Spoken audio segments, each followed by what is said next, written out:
Well, good morning, folks. Welcome back to the farm. We're here today. Hey, good morning, sheep. We're here today with the old Massey tractor. You can see I got the carb pulled apart, and so I don't use this tractor a whole ton, but it's actually the first tractor we ever bought here. I paid like $3,300 for it at an auction. It is actually a really cool little old tractor. My grandpa actually had the same tractor as this. It's old Massey Ferguson 40 industrial tractor. But I was having some trouble getting it to start. And finally it culminated in it not starting at all. And so I knew it was a fuel issue, because if you just sprinkle a little bit of gas on the air filter, it would fire right up. So I knew I had spark and I knew I had air and everything like that, but I just wasn't getting fuel to where it needed to be. Checked the fuel filter, checked downstream where fuel was coming into the carb. I was getting fuel to the carb, but obviously it just wasn't getting where it needed to be. So I took this all off, and you can see it doesn't look the cleanest in there, but there's two jets inside of a carburetor. One of them's right here. And then there's another one right here that I actually took out. This one actually right here was clear and passing. This one in here had some mystery substance in it, which was a consistency of about, let's say a bar of soap. So here is that jet right here, and you can see air through it. You can see I've got a, hard to focus there, but I got a piece of wire on the end of that. How can I get that to focus properly? There we go. I got a piece of wire brush. I just took a pair of pliers and pulled the wire off and poked it through and cleaned it up so we can get some fuel through there. So we're gonna go ahead and slap her back in, see if we can't make some tractor magic happen here. You push that, there we go. Okay, so we're gonna put that back in there. Screw it in. I don't really know what happens inside of a carburetor. I know air and fuel go inside there. This, of course, is your choke valve, and then there's your throttle body valve. Somewhere in there, there's some witchcraft, that probably right around here, where the fuel gets atomized or vaporized or whatever the action verb is. But magic's supposed to happen. Okay, we're going to try and slide this back together without wrecking anything.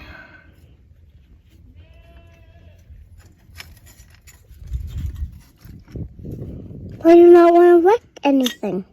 Well, because things get wrecked, they tend to not work.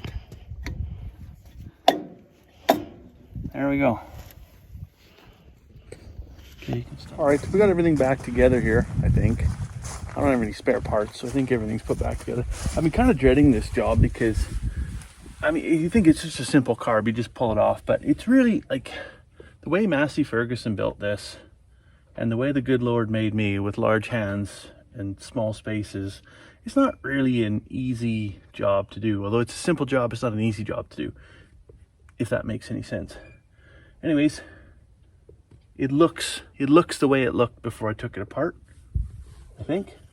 So we're gonna turn the fuel on. We'll pop the plug out, make sure we purge the line, get all the air out, and then we're gonna turn the key. And I'm hoping this thing just purrs like a kitten, like a big yellow rusty kitten. All right.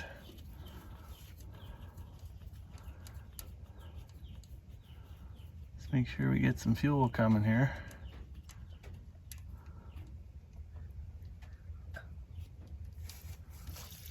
Yep. $1.50 a liter. We don't want to have too much of that run on the ground. All right, moment of truth. It's either going to start or not, or blow up. Let's turn the key, see what happens.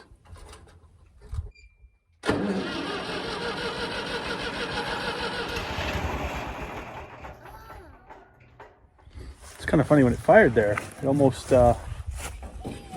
looked like a bird's nest or a beehive come out of there. So I'll take the muffler off. We'll just go for direct atmosphere. As much as I don't want to, I might actually have to disassemble that carb again. Although the jet was clean, there's like a siphon that's downstream of that, where there's like this Venturi effect takes place inside the carb. And there's a good possibility maybe that's plugged up, so I might actually have to bring the air compressor over and shoot some air through it. All right, we're back outside here now. Had a little bit of a pork sandwich for lunch. That was pretty good. But not going to be defeated, so I took the bottom half of the carburetor off again. Took it back to the shop, sprayed it with some more brake clean, and then got the air compressor out and blew it through every one of these orifices. Is it orifices or orifici? I don't know. Doesn't matter. Anyways, lots of stuff in there is actually interconnected. So I was wondering about this, the main jet in there, how that really connects, because it just kind of goes down to a plug in the bottom, but somewhere inside there it loops back around to what looks like a spigot or a siphon. I'm not really sure. And then of course where that other jet is, that all ties in there too. So I'm not going to be the guy that can tell you the anatomy of the carburetor, but I found that air goes where air goes. So we're going to put it back on and see if we can't get some fire happening inside that baby. All right, well, I've reassembled the carburetor, put everything back with the exception of the hose clamps on the air intake, just for speed and efficiency. If I don't actually have it, that's just one less thing that I need to worry about. So I'm gonna go ahead, turn the fuel on, and see if we can make some magic happen here. Yeah, I'm actually gonna put the muffler back on though, because this thing makes quite the unholy racket if the muffler's not on. All right, here goes nothing. We're praying to Mother Mary and all the saints here. Hey,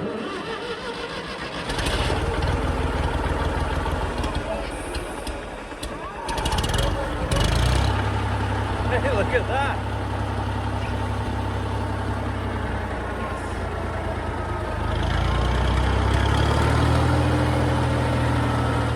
Well, I'm really glad that actually all worked out and everything's running good again there now. The lesson to be learned in all of this, of course, is fuel stabilizer, or drain your tank.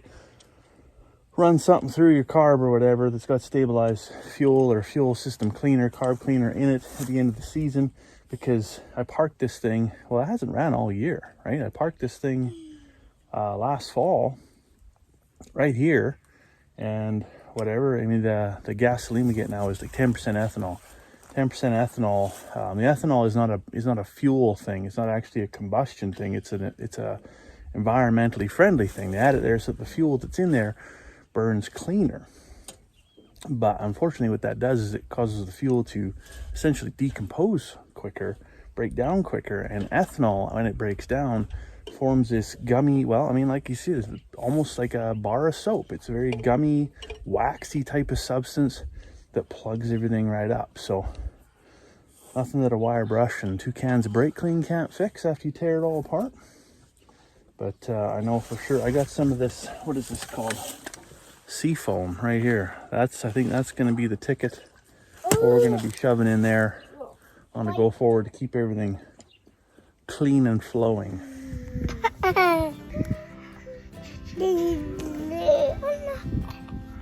You love the tractor, Finn? Going right for the hydraulics too, eh? Honk honk.